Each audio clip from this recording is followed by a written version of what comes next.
So tell me about your working with Philip Law, the famous man. Well, Philip Law was he was the original director of the Antarctic Division. He answered the call of a person, Sir Douglas Mawson, saying that there should be scientific research stations in Antarctica.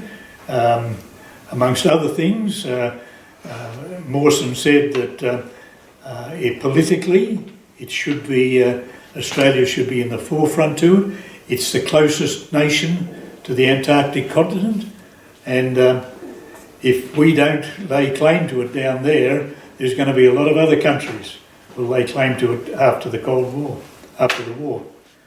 So Phil was, he was a very down-to-earth person. He was a do-it man. He wasn't a bureaucrat. In fact, bureaucrats to him and politicians were the scourge of the earth, but he had to be nice to them because he needed money to run the Antarctic Division. But the one thing about Phil Law, once you got to know him and you befriended him or he befriended you, it was a lifetime thing.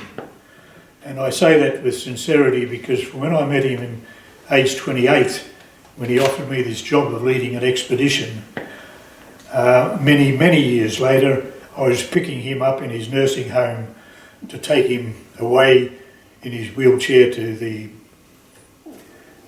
luncheon at the club or wherever, and I was his mate for all of his life.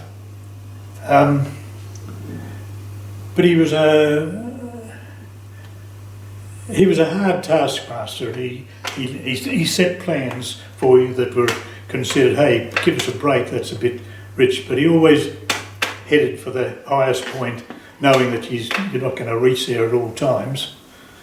So that's my attitude with Dr. Phil Law.